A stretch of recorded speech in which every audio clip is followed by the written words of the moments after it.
What we'll do with the data once we have it, because they don't have the manpower to enforce any more, I guess, than what they're currently doing. So if we came up with a list of unlicensed landlords, they don't have the manpower. So she's hoping that we're looking at the whole picture, which is really not the scope of the project. I mean, that would become council's job, I think, after that, whether they want to put additional manpower or the resources, give them the resources to act on the list. Yeah, I was going to say the lack of resources sounds like not the audit committee's problem. Right? And it's a problem, and I appreciate Andrea's concern, but our scope is to get the data. Right?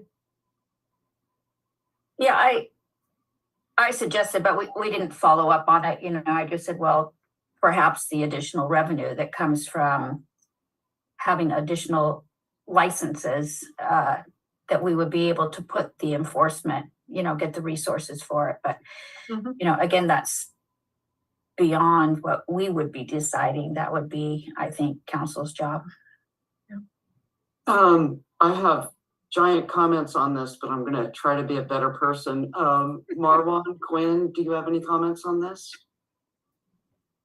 I do not.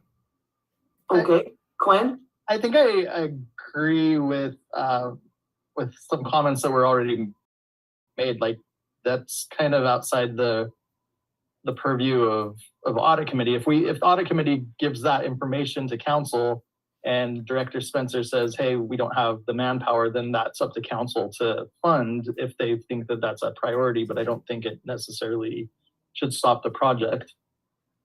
But that's just me. But that's my only point. And then, I'll hand it back to you.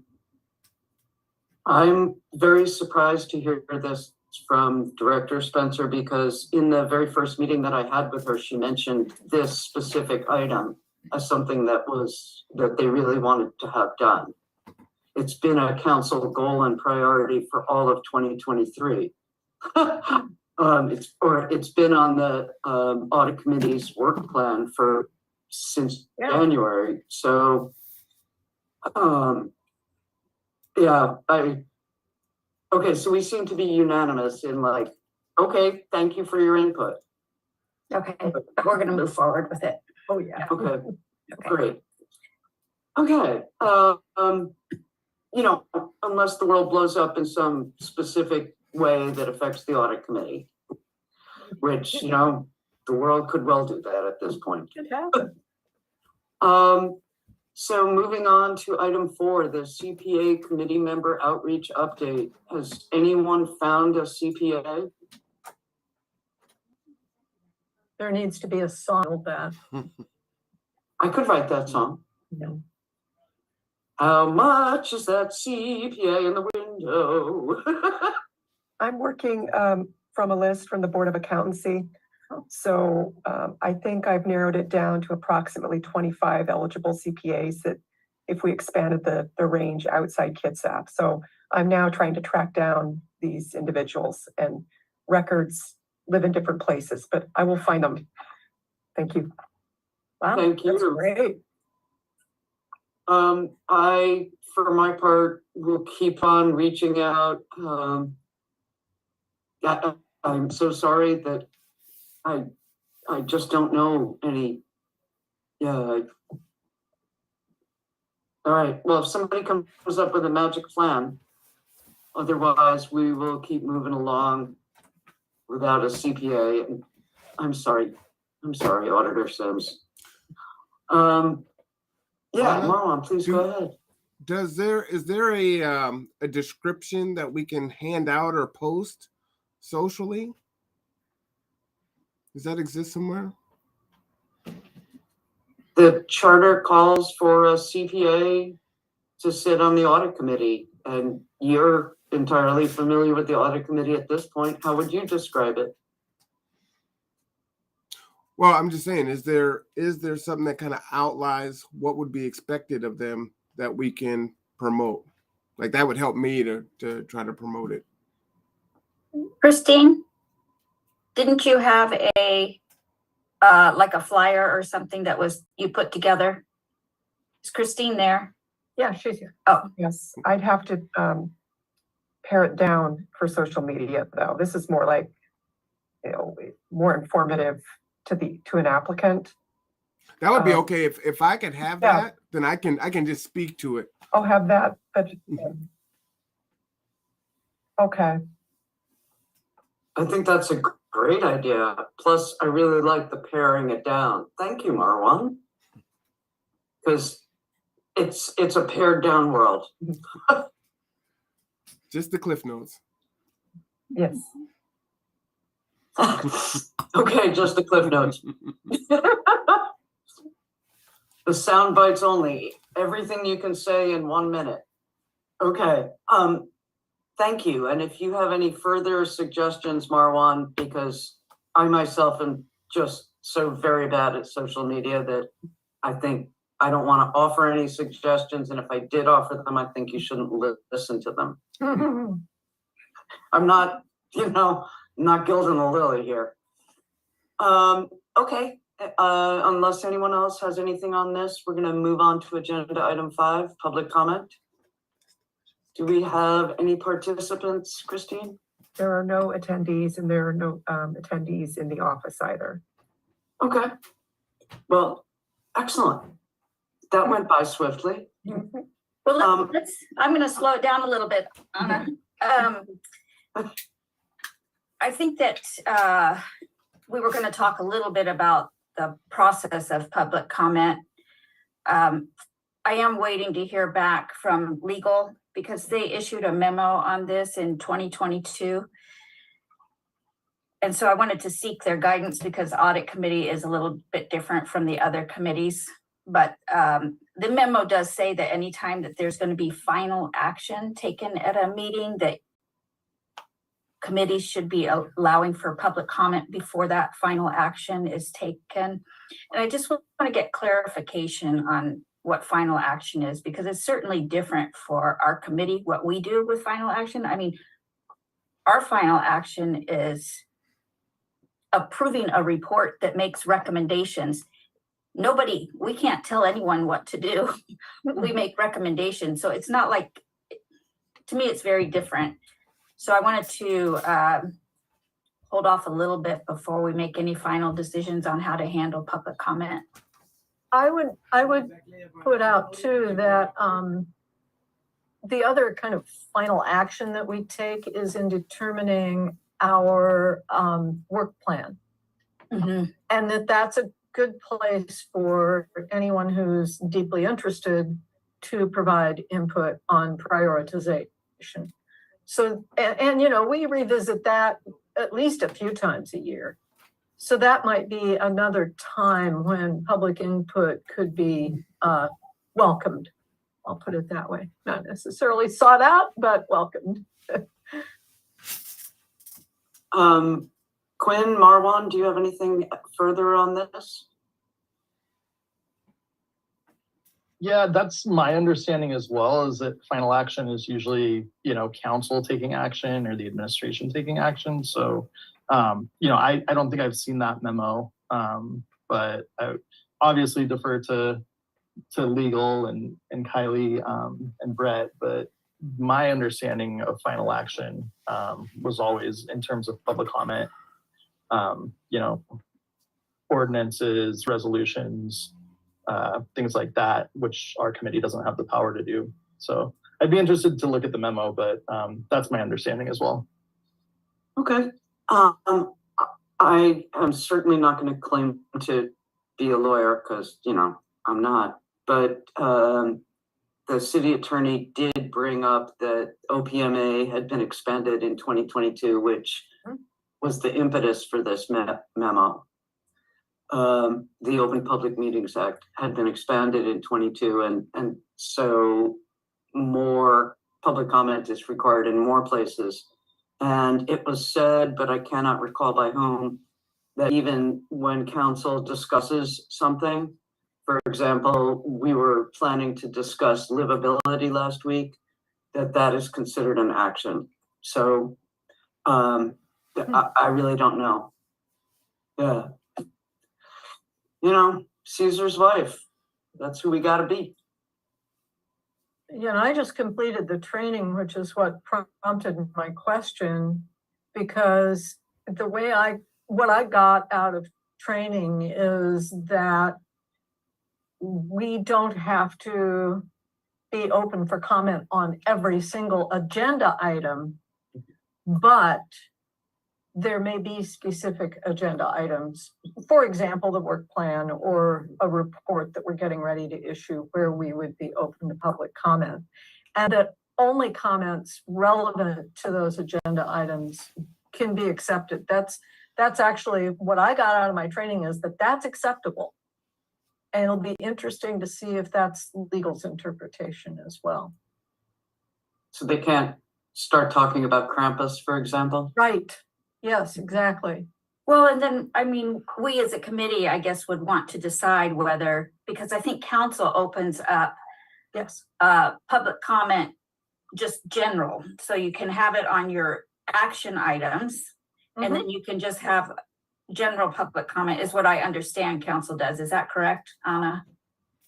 Well, we have public recognition, and then anything that you can comment on any item on the consent agenda, and then you can comment on any item on general business.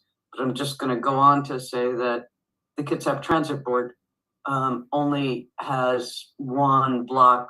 It's similar to the way today's agenda looks. It's just one chunk of time near the end that's just public comment on anything that has been discussed or not discussed. Yeah. And that seems to be a pretty common.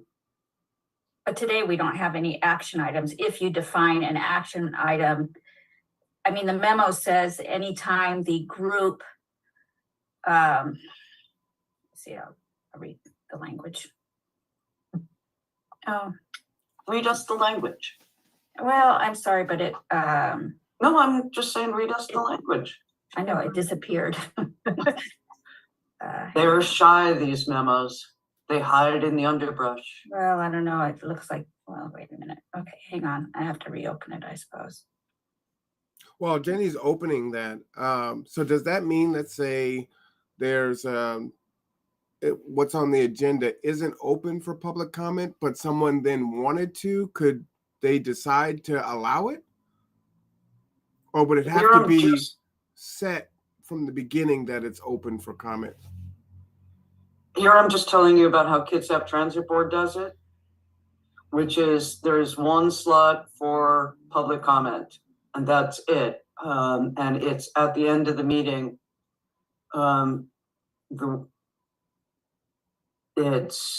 You can stand up and the public is welcome to comment on an agenda item, on something they think should be an agenda item, on the fact that the bus doesn't go down their street and it should, anything whatsoever. They have the standard, I believe, 3 minutes. So that's, And that's Kitsap Transit, which affects people's lives much more broadly. So that makes sense. Yeah. Again, from my training, and Jenny, did you find the language? I did. Okay, go for it. Okay, so requiring a governing body to provide an opportunity for public comment at or before any meeting where final action is taken.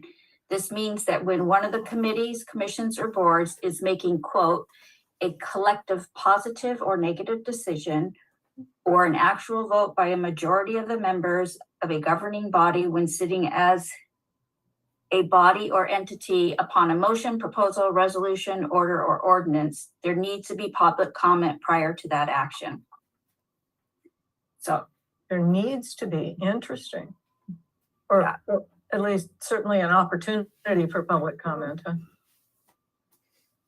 Well, I just want to say that Christine and Jenny, I'm assuming that the two of you organized the placing public comment on the agenda and the description thereof at the bottom in the box, describing how public comment will be accepted on tonight's agenda. uh, Now, I thought it go was, back to the agenda, sorry, hang on. It's a little note, says it'll be accepted during the meeting as indicated or submitted in writing by 8 a.m. Monday today. Right, so we went ahead, yeah, just became aware of this memo. It's actually a memo from June of 2022, but I just became aware of it. And so I thought it appeared that we're out of compliance by not offering public comment. So I thought at least go ahead and offer it. We're most likely not going to have any. We wouldn't shoot it down anyway at this point, you know. We always welcome people that want to have, you know, provide some feedback. So we went ahead and put this in just so that we can be compliant with the memo. We're just trying to work out the details of it because there's other questions that we have. For example, council puts their whole meeting packet online. Right. And we don't. And if we were going to take action, it would be on a draft report. And just because of my background in litigation, I'm uncomfortable putting draft stuff on the internet. Yeah, I think that's. But you know, this is a different environment and maybe that's what we're required to do. But I just want to get guidance from Brett before we do that. that sounds great. Christine. Christine's hand is up. Yeah, I know that. I'm calling her. Christine, then go ahead. So procedurally, because I've been tech host this whole time, I watch for attendees. And so I would call to the chair if there were a person attending who wants to comment on an action item like a final report, I would call to the chair. There is an individual with their hand raised who'd like to comment. That hasn't been the case, but I've tried to watch for that also as tech host for council meetings. And then also, it was an opportunity having that box on the agenda that if someone did not feel comfortable speaking during a public meeting because some audit issues are sensitive, they had an avenue to contact the city outside the mayor or council by contacting Jenny. So that seemed like a good move, whether a person wants to comment before the meeting or any time. Anyway, that's how that landed. So thank you. Thank you. Mm-hmm. Yeah, Quinn, go ahead, please.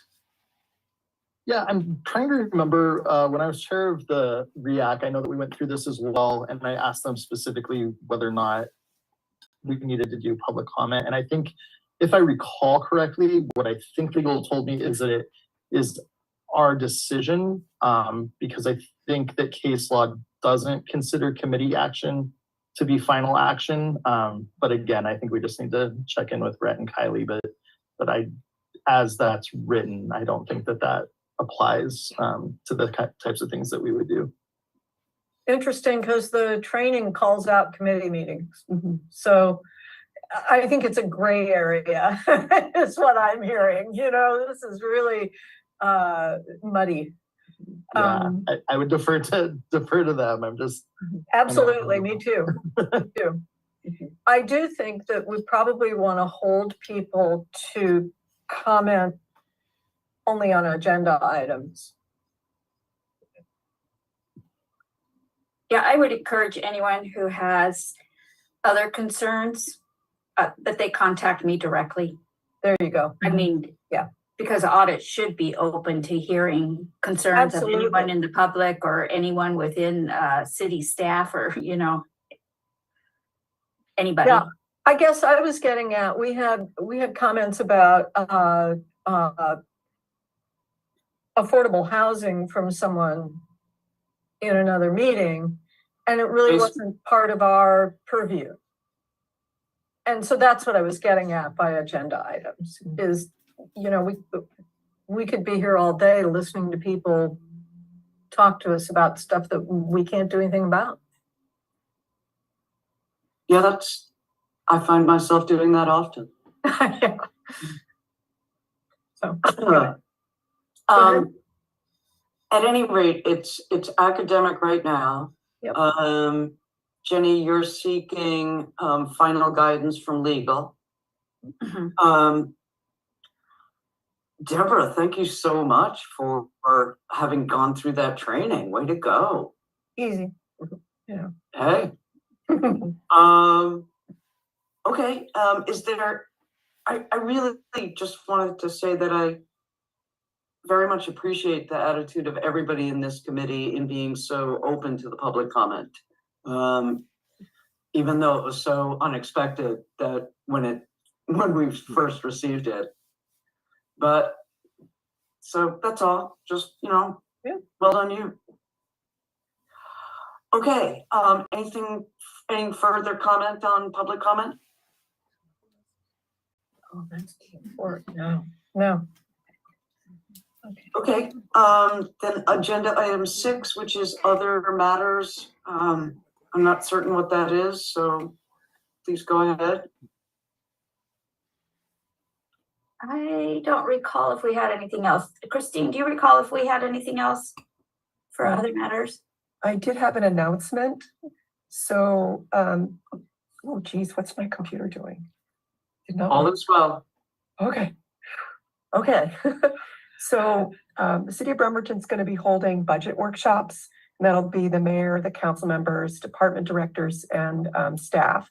And so we're working out the final details of that. But for now, those will be Monday, October 23rd, Thursday, October 26th, and Thursday, November 2nd, all starting at 3 p.m. We're working out location and if Zoom is going to be an option, how that would look. So once that's sorted, the notice will go out with that information. But if we had public attending, I wanted to have that as another opportunity to say, hey, this is a place where you could hear what's going on with the city. And even though verbal comment is not accepted during those workshops, written comment is, and then public comment will be accepted for both public hearings on November 1st and the 15th. So I'm just putting that all out there and to share that with the audit committee. Excellent. I didn't know those were open to the public. That's awesome. Yeah, so cool. I guess they have to be, right? Right. So Budget meeting. yeah, so to clarify, the first session is on general fund. So that's a massive one. Right. The second one is Public Works. Public Works.